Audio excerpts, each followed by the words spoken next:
좋은 아침입니다. 창세기 12장 5절에서 9절 말씀 묵상하도록 하겠습니다. 5절입니다. 아브라함이 그의 아내 사레와 조카 롯과 하란에서 모은 모든 소유와 얻은 사람들을 이끌고 가나안 땅으로 가려고 떠나서 마침내 가나안 땅에 들어갔더라. 6절. 아브라함이 그 땅을 지나 세겜 땅 모래 상수리 나무에 이르니 그때 가나안 사람들이 그 땅에 거주하였더라.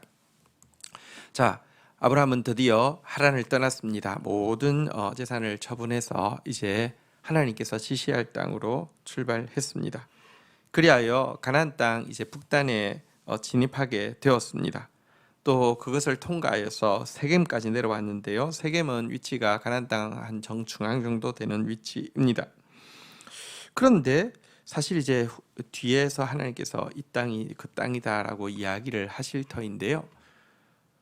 그렇다고 하면 그는 지금 가나안 땅 북단에 들어와서 가나안 땅 중심을 지나고 있을 때까지도 그 땅이 하나님께서 자기에게 유업으로 주신 땅인지를 몰랐다는 의미가 됩니다. 그래서 여기서 우리는 아브라함의 순종이 정말 히브리서에서 이야기하는 대로 갈 바를 알지 못하고 행한 순종임을 알게 됩니다. 히브리서는 이렇게 이야기합니다.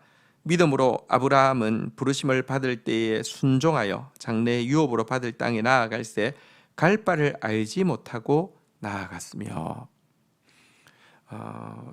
그는 사실은 하나님 주시는 땅이 무엇인지에 정확하게 알고 관심을 기울이기보다는 그 땅을 주신다고 약속하신 하나님을 알고 그것에 관심을 기울이고 갈 바를 알지 못한 상태에서 자기가 지금 가나안 땅에 왔는데도 이 땅이 그 땅인지도 모르고 행하고 있는 모습, 이것이 하나님 앞에 순종하는 것이 무엇인지를 우리에게 다시 한번 생각하게 합니다. 한편 그가 가나안 땅에 이르렀을 때 그 땅에는 가나안 사람들이 거주하고 있었다라고 기록하고 있는데요. 사실은 이 가나안 땅은 전 세계에서 당시 인구 밀도가 가장 높은 땅이었습니다. 땅덩어리는 우리가 아는 대로 굉장히 작은 땅덩어리지만 여러분 최소한 30개 이상의 소왕국들이 그곳에 자리를 잡고 탄탄하게 기반을 가지고 있는 곳이었습니다. 왜냐고 하면 그곳이 여기 그 아시아와 또 유럽과 아프리카 이 모든 무역이 지나가는 관문이었기 때문에 그렇습니다. 하나님께서는 우리에게 큰 땅을 기업으로 준 게 아니라 우리에게 모든 사람들이 영향을 미칠 수 있는 곳을 기업으로 주셨다는 것을, 가나안 땅을 주셨다는 의미에서 우리가 다시 생각하게 됩니다. 근데 어쨌든 이곳에 이미 가나안 사람들이 견고하게 정착하고 있었기 때문에 아브라함은요 결국 이 세겜에서도 장막을 쳤다가 그곳에서도 정착하지 못하고 결국 나그네의 삶을 계속해야 했고요. 이제 오늘 밑에 본문에 보면 이 네게브 사막까지 이제 이르게 되는 것을 보게 됩니다. 다시 말하면 유다 최남단 지역까지 내려가게 되는 것을 보게 됩니다.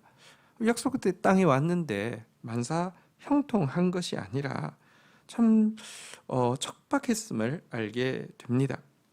여러분, 사실 많은 사람들은 순종만 하면 현실에서 만사 형통할 것이라는 미신을 가지고 있습니다. 그러나 아브라함의 이야기는 순종하고 나왔더니 갈 바를 알지 못하고까지 순종하고 나왔지만 나온 결과는 그 언약으로 주신 땅 최남단에 이를 때까지 참 척박했다는 것을 이렇게 배척당하고 나그네 생활을 계속했다는 것을 보여주고 있습니다. 안식과 풍요가 아니라 어디도 정착할 수 없는 불안정과 빈핍이 존재했다는 사실입니다. 참된 믿음이 무엇일까요? 현실에서의 만사 형통이 참된 믿음이 아닙니다. 영원한 즐거움, 영원한 가치를 위해서 현실의 고난을 기꺼이 선택할 수 있는 용기, 이것이 참된 믿음임을 아브라함의 이 소명에 순종한 모습에서 우리는 다시 한번 유념해야 할 것입니다. 7절입니다.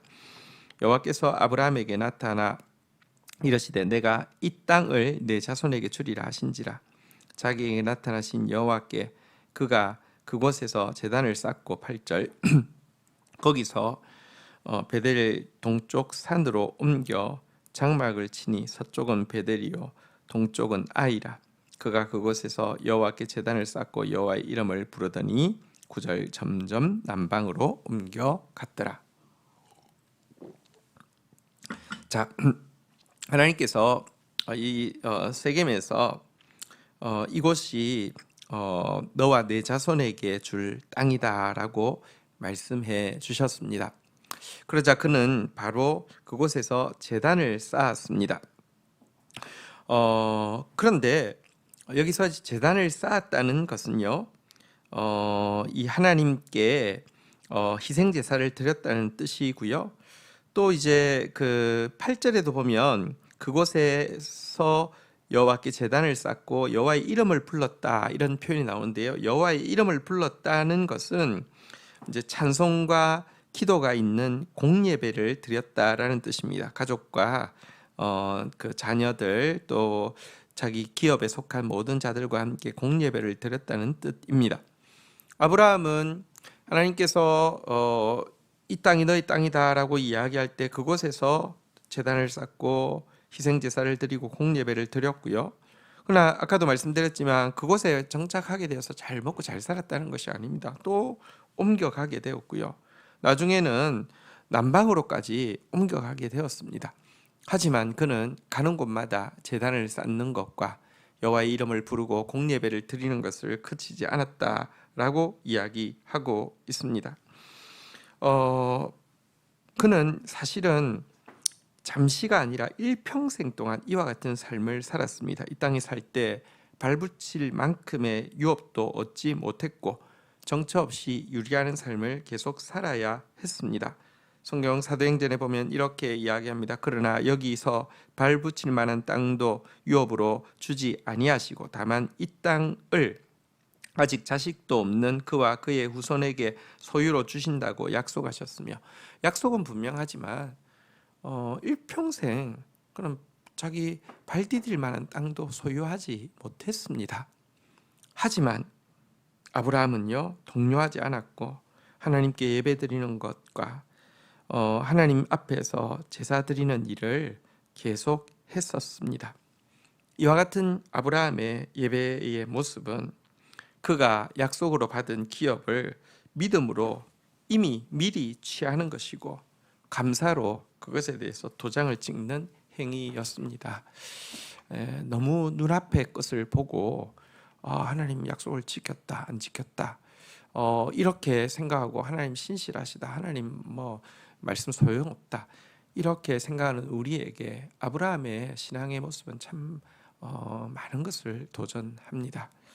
아브라함의 믿음을 조금 더 닮아갈 수 있는, 그래서 보다 영원한 것을 바랄 뿐 아니라 보다 영원한 것이 이루어질 때 가장 많이 감격하고 감사하는 저와 여러분들이 되기를 축복합니다. 주신 말씀 붙잡고 기도하며 나가도록 하겠습니다. 하나님 아버지, 아브라함이 순종하되 갈 바를 알지 못하고 순종했던 모습 우리도 가지게 하여 주옵소서. 순종의 결과가 이 땅에서 즉각적인 만사 형통이 아니었고 도리어 그것 때문에 불안정하고 그것 때문에 빈곤하기도 하고 그것 때문에 받기까지 했던 것도 저희들이 보게 됩니다. 그럼에도 불구하고 영원한 가치, 영원한 즐거움을 위하여서 하나님께 눈 맞추고 계속 걸어갔던 아브라함의 삶이 또 우리의 삶이 되어지기를 원합니다. 약속은 있지만 현실이 따라주지 않는다 할지라도 하나님 앞에 예배드리는 것, 하나님 앞에 제단 쌓는 것을 계속했던 아브라함의 이 모습, 이것이 참된 믿음임을 고백합니다. 이 한 해 내내 주님은 분명히 일하고 계시고 주의 말씀은 이루어지겠지만 우리의 눈에 보기에 어떠한지에 상관없이 아브라함처럼 우리도 주님 앞에 예배드리는 일, 주님 앞에 제단 쌓는 일 그치지 않도록 인도하여 주옵소서. 예수 그리스도의 이름으로 기도 올립니다. 아멘.